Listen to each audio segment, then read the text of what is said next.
I started my chicken farm with 104 chicken. Today I have only 52 chicken living. One wonders what happened to the other 52 chickens. And this is what happened. We did many mistakes and they died.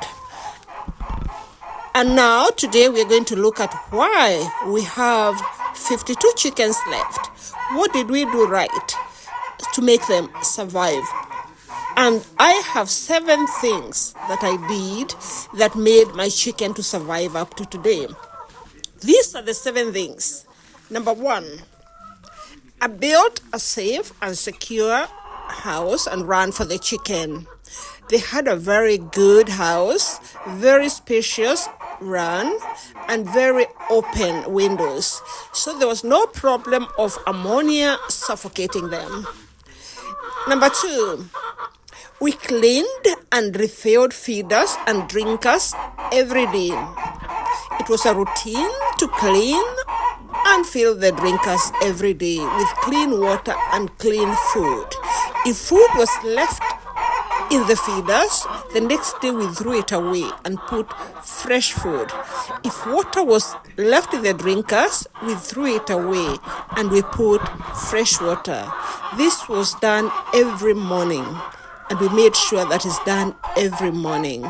This is very, very important to point out to your workers or to whoever is working with them to do this. Very important.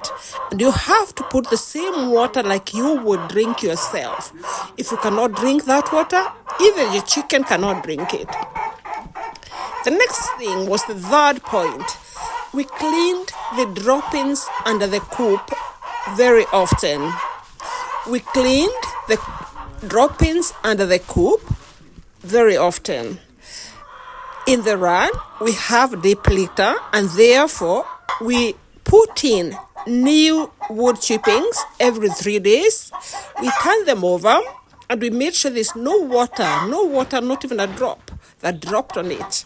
And so it was always dry and no smell at all.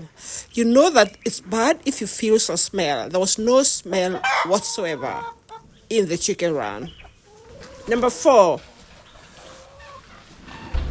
we cleaned and turned the chippings in the deep litter every day. And that made sure that the place was always clean, always clean. Number 5, one chicken got paralysis. So we decided to give the human vitamin B12 that we bought from the pharmacy in the rural village. And we decided to give the whole flock, and the disease did not spread to the other chicken. This was a nerve disease that disappeared as soon as we give them vitamin B12. Remember that, B12. Take it, crush it, put it in the water, and give the whole flock, and they will survive. Number 6, I changed the farm assistant. The person who was taking care of the chicken was replaced with another person. The other person was very careful and made sure that there was better hygiene, both inside the coop and in the utensils used. Everything was well cleaned. They cleaned their hands, and they made sure that the routine is followed. So it's very important to change your caregiver of your chicken if you want them to survive. There was less contact with different people. Before, I was having many people come in, and all of them would be throwing food with their unclean hands and touching the chicken and going into the chicken coop. And so I changed that only this one person was to enter the chicken run, was to give them food, was to mix their food, was to give them water, was to change their drinkers and their feeders. One person. The less contact you have with your chicken, with so many people, the better. Remember that diseases are brought from other farms and from the outside. So you don't know who has this virus or that virus. And therefore, the less people you have, the better for your chicken. Then, number 7, and this is very important, we hanged heaps and heaps of vegetables, which they dearly loved. They really loved vegetables. This is something that we'd never given them. And since they were locked up, it means that they actually never got any greens at all. And when you read about layer chickens, commercial chickens, there's nowhere where they write that you should give them greens. It's only that you should buy the chicken feed and how to mix it and when to give it, and you're going to weigh it and to do that and this. But we decided that we would give our chicken greens. So we decided to go out and pick some vegetables that are called green pigweed, amaranthus vegetables. We picked a lot of these. These are vegetables that we actually eat ourselves as vegetables. They are called terere in Kenyan, but they grow everywhere. They grow in the wild, they grow anywhere, and they're very, very many all over. So we went and picked heaps and heaps of them, and we hung them all over in the chicken run. And what happened is within 2 hours, this chicken had eaten up all those green things. We didn't believe it. So we went and picked green maize and banana leaves and pumpkin leaves and kale leaves and anything that you eat, which is green. And we just hung heaps and heaps the whole day that there was lots of green things inside. And they ate this. And we realized that they were calm. Our chicken had also started to pinch on each other. That is, to eat each other. And we realized that once we hanged these many vegetables, they stopped pinching on each other. They stopped pecking on each other. And a few that had got the wounds, we took them out separately and we cleaned the wounds with the GV, Gentian Violet. It's sort of a purplish liquid that people used to put on the wounds long time ago. You can still find it in the pharmacy. You take this and you put it on your chicken. Or you get a powder, a tetracycline powder that you can put on these wounds, and they will dry up and they will heal within 2 to 3 days. So don't wait until the wound is too big, because the other chicken will peck it and it will get infected and the chickens will die. So as soon as you see this, you have to separate the chickens and treat the ones that have wounds. And if the wound is too big, then it's better that you actually kill that chicken or give it away or do something with it, because it's going to die all the same.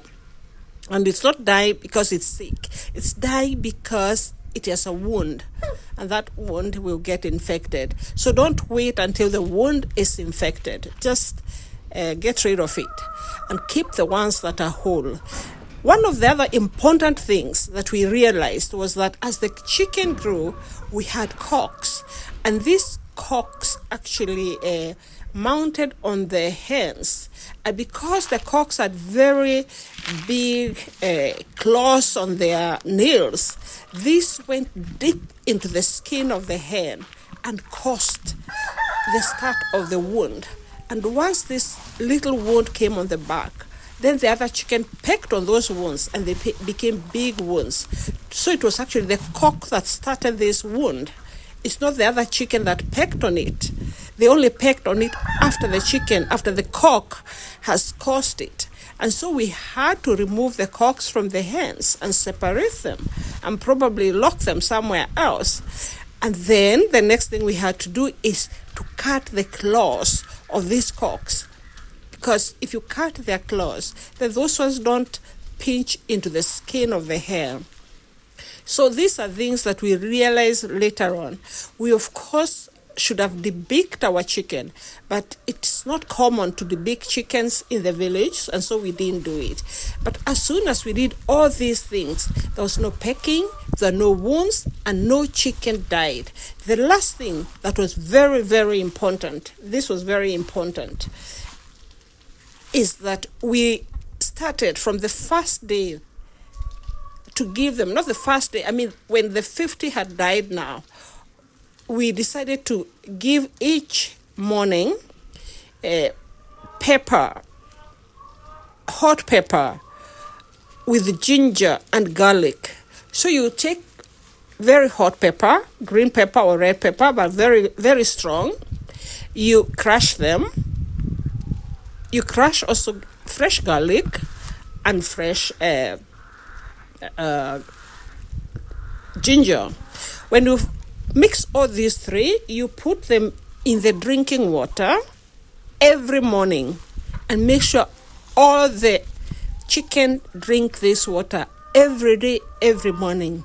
You have to change this water every day, because if you don't do it, it's going to be slimy because of all these vegetables that you put inside. So you have to change this every morning. You have to do it, because it's not good to drink it the next day, just like you wouldn't drink it. And therefore, this was the turning point. This was actually what has made our chickens to survive up to today, because we continued giving them the chili pepper, ginger, and garlic. Later on, of course, we stopped and we just give them like twice a week, because now the immune system is very strong and they are very healthy and very good. So if you are there and your chicken are pecking on each other, please just go to the bushes, collect anything which is green and hang.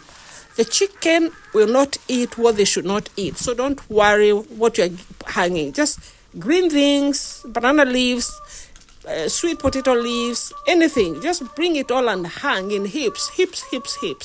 And they're going to play with this. They're going to peck on this. They're going to eat on this the whole day and at night if they want. It doesn't cost you anything, zero. The second thing you should do is just go to the market, buy some chili pepper, fresh ones, crush them, some ginger, fresh, crush them, some garlic, fresh, and crush them. Put in the water every morning. Put lots of water in their place or outside if they're outside, and let them keep on drinking this all the time. Within 1 week, all your chicken will be healed. All your chicken will be so healthy and good. They will not peck on each other, and they will survive. That's the only way you can keep your chicken alive. Otherwise, you should go the commercial way where you vaccinate them, you lock them up inside, you put a foot bath, you have to wash your hands, you have to change your clothes, you have to make sure nobody comes near the house, you have to make sure the whole condition is very clean. And I don't think that usually in the rural villages, people are able to do these things, because it demands a lot of attention and maybe a different type of housing and the compound, and it's quite difficult for people who have not done this to do this. But the easier way is just like I said, garlic, ginger, chili pepper, and water, and change every day. Thank you. Bye-bye.